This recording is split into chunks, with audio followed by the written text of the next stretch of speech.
Hello दोस्तों, कैसे हैं आप देख रहे हैं अपना यूट्यूब चैनल रफीगंज मैथोला। आज की इस वीडियो में पढ़ेंगे क्लास 10th का मैथ।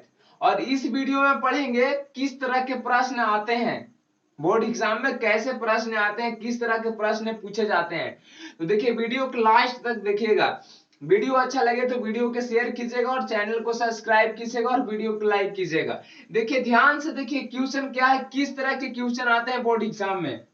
देखिए, फर्स्ट क्वेश्चन है, सिद्ध करें कि sec के पावर 4 थीटा और माइनस sec स्क्वायर थीटा, इस तरह से है। और इज इक्वल टू क्या है, tan स्क्वायर थीटा और प्लस में tan के पावर 4 थीटा, ये लाना है। तो सबसे पहले देखिए LHS से चलेंगे। LHS में है क्या, इस तरह के प्रश्नों को देखिए एकदम चुटकी में सोल्व करना है। इसमें ज्यादा कोई दिक्कत तक बकाने की नहीं, कैसे सोल्व करें। LHS से चल लेंगे। LHS में है क्या, तो sec के पावर 4 थीटा और माइनस में क्या है, sec स्क्वायर थीटा। तो सबसे पहला बात देखिए, इसको हम इस तरह से लिख सकते हैं, sec स्क्वायर थीटा के स्क्वायर, फिर भी तो 4 होगा ना। और इसको देखिए sec स्क्वायर थीटा। तो ध्यान दीजिएगा, यहाँ पे क्या होगा, sec स्क्वायर के लिख सकते हैं 1 plus tan square theta, formula होता है, और स्क्वायर है तो स्क्वायर। तो यहाँ भी लिख देंगे sec स्क्वायर के 1 प्लस tan स्क्वायर थीटा। कोई दिक्कत। अब देखिए a प्लस बी के होल स्क्वायर का फॉर्मूला जानते हो क्या होता है, a प्लस बी के होल स्क्वायर। तो क्या होता है, a स्क्वायर तो 1 के स्क्वायर 1 और b स्क्वायर तो b यानी 2। देखिए पावर पहले से 2 है, फिर a स्क्वायर तो क्या हो जाएगा 4 ना, तो tan के पावर 4 थीटा। और यहाँ पे प्लस 2ab यानी क्या होगा, प्लस 2 tan स्क्वायर थीटा, यही होगा ना। और बी के जगह पर, ए के जगह पर 1 और बी के जगह पर ही 1 लिखना कोई जरूरी है। और देखिए ये माइनस है जो अंदर सबके अंदर जाएगा ना, तो यहाँ क्या होगा, minus 1 minus tan square theta, इस तरह से होगी। अब देखिए यहाँ 1 से 1 क्या हो जाएगा, यहाँ देखिए 1 है, यहाँ पे 1 से 1 क्या हो जाएगा, कैंसिल। तो यहाँ पे बचा क्या, तो देख लीजिए क्या बचा। देखिए यहाँ 2 tan है, यहाँ पे 1 है, तो 2 में से 1 जाएगा तो 1 बचेगा ना। तो क्या खाली बचेगा, देखिए खाली 1 बच जाएगा tan स्क्वायर थीटा, और प्लस में क्या बच गया, tan के पावर 4 थीटा। तो ध्यान दीजिएगा, देखिए यही लाना था RHS में, RHS हो गया प्रूफ। ठीक है, चलिए आगे देखते हैं। चलिए देखिए नेक्स्ट क्वेश्चन क्या है। देखिए एपी का क्वेश्चन है, एकदम आसान है। कह रहा है कि यदि किसी एपी का 8वां पद 17 है एवं 14वां पद 29 है, तो उस एपी का सार्वंतर, सार्वंतर यानी डी पूछ रहा है ना, इंग्लिश में कॉमन डिफरेंस बोलते हैं।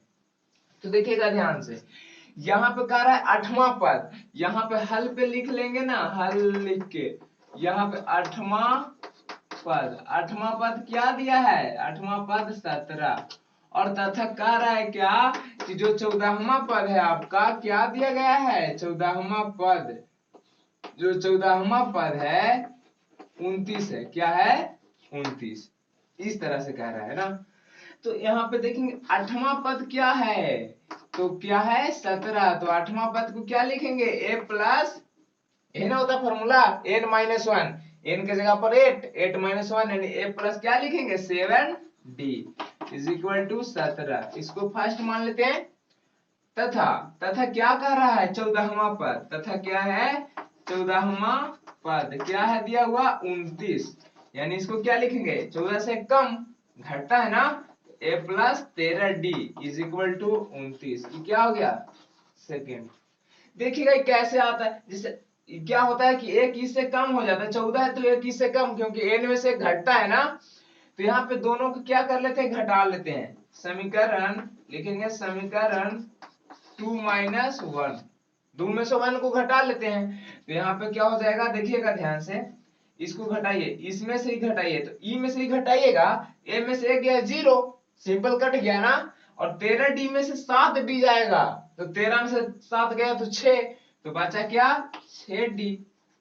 और इज इक्वल टू 29 में से 17 जाएगा, इसमें से 17, तो कितना बचेगा 12। तो यहाँ पे देखिए ध्यान से, 6 से 2 में करेंगे तो कट जाएगा ना, तो 2। तो देखिए सार्वंतर पूछ रहा था, आ गया। अगर यहाँ से एक का मान भी आप निकालना चाहते हैं तो यहाँ पे लिखेंगे कि d बराबर 2 समीकरण 1 में रखने पर, d बराबर 2 समीकरण 1 में रखने पर 1 क्या है, a plus 7d is equal to 17 है ना, और d बराबर 2 रखना है तो a प्लस d बराबर 2 यहाँ पे 17, यानी 7 दूनी क्या होगा 14 और यहाँ पे 17। अब यहाँ प्लस में है, इधर जाएगा तो माइनस में, यानी a बराबर क्या हो जाएगा 3। तो ध्यान दीजिएगा यहाँ पे, तो यहाँ पे लिख सकते हैं ना, अतः यहाँ पे लिखेगा प्रथम पद जो a है ना, a कितना आ गया 3 और सार्वंतर कितना आ गया, यहाँ पे देखिए 2। तो हमको यही तो पूछ रहा था कि सार्वंतर क्या होगा। ठीक है, चलिए नेक्स्ट क्वेश्चन देखते हैं। क्वेश्चन देखते हैं क्या है, देखिए एक बक्से में 4 लाल गेंद है, क्या कह रहा है 4 लाल एवं 6 काली गेंद। एक बक्सा है देखिएगा, एक बक्सा में 4 लाल गेंद है और 6 काली गेंद, और बक्से में से एक गेंद या बिरछा निकाला जाता है, मैंने एक गेंद को निकाला जाता है और कह रहा है कि तो इसके काले गेंद की होने की प्रायिकता क्या होगी। एकदम आसान है, देखिए साथ में नोट्स करते चलिएगा, और कॉपी से अच्छा है कि दिमाग में नोट्स करते चलिएगा। देखिए एकदम आसान है, प्रायिकता की क्वेश्चन है ना। कहता एक बक्से में, तो सबसे पहले हमको पता होना चाहिए प्रायिकता होता है क्या है, फॉर्मूला क्या होती है प्रायिकता ज्ञात करने की। जो प्रायिकता निकालने की जो फॉर्मूला होती है, क्या होता है प्रायिकता निकालने की, तो याद रखिएगा अनुकूल परिणाम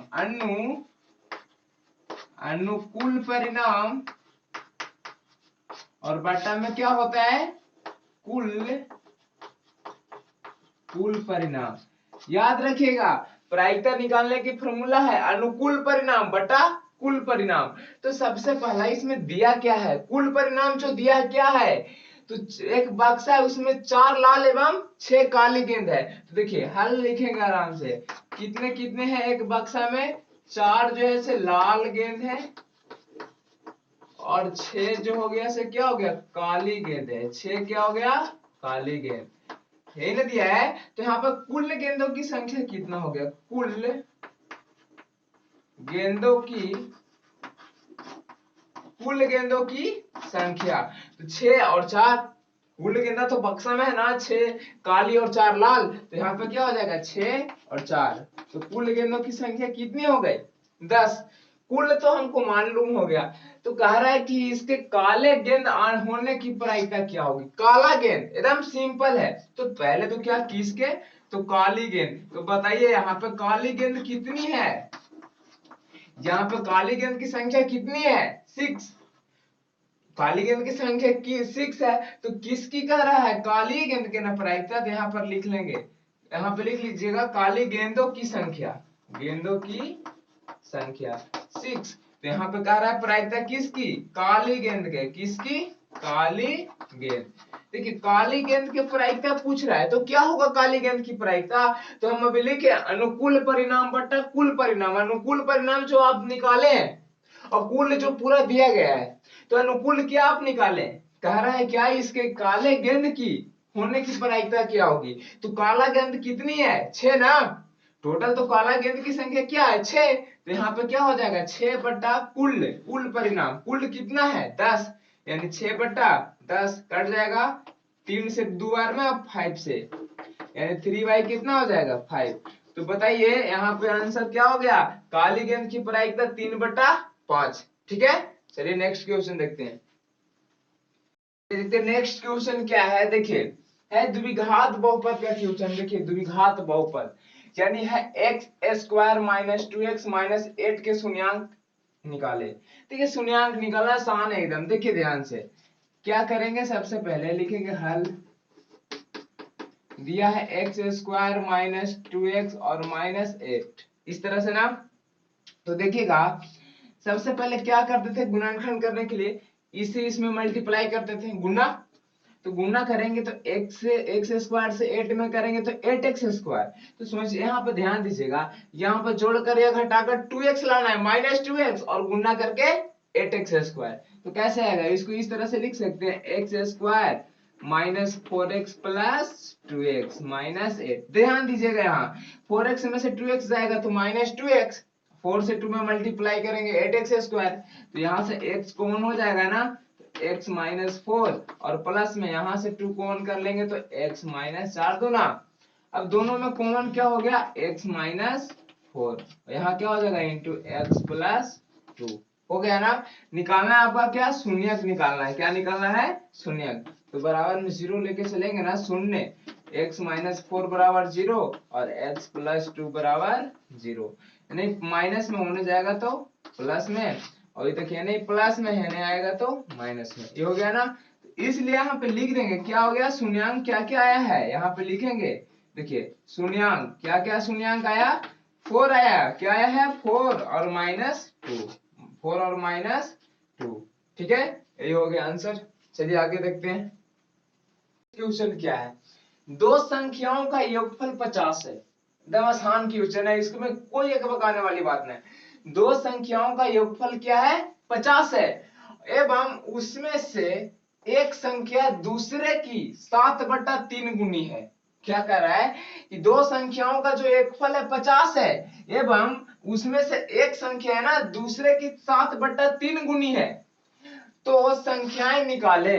तो क्या कर रहा है, संख्याएं निकाले, एकदम आसान है। तो देखिए यहाँ हल कर लेंगे, क्या है कह रहा है, क्या क्वेश्चन पढ़िए पहले। दो संख्याओं का योगफल 50 है, दो संख्या का योगफल क्या है 50 है, तो मान लेते हैं ना, मान के चलिए, माना कि आप मानिए, माना कि पहली संख्या जो है x है, मान लीजिए पहला संख्या x है, लेकिन कह रहा है कि उसमें से एक संख्या जो है ना दूसरे संख्या की 7/3 गुनी है।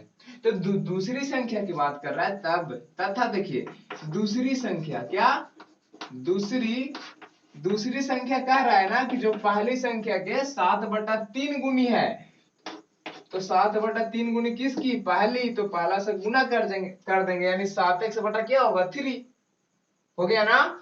तो कह रहा है ना कि तू संख्या निकाले, तो सबसे पहले कहा है कि दो संख्याओं का योगफल 50 है। तो देखिए दो पहला माना क्या हो गया, पहली संख्या और दूसरी संख्या, तो लिखेंगे प्रश्न से चलेंगे ना, प्रश्न से क्या कह रहा है कि दो संख्याओं का अंतर नहीं योगफल, सॉरी योगफल बोल रहा है जोड़, तो योगफल क्या करेंगे 7/3 x प्लस x और इज इक्वल टू क्या है 50 है, यही कर रहा है। तो यहाँ पे कर लेंगे एलसीएम, तो एलसीएम ले लेंगे तो 3 यानी यहाँ 7x और यहाँ मल्टीप्लाई करेंगे तो 3x और यहाँ क्या हो जाएगा 50 और साथ में 3 को ऐड करेंगे तो 10 और बटा 3 और यहाँ क्या होगा 50, कट जाएगा 10 से 5 बार में 10 बचे 50, यानी यहाँ से 5 दिया 15, x बराबर 15, ठीक है। तो यहाँ से हमको पता चल गया, तो लिख देंगे यहाँ पे पहली संख्या क्या हो गया,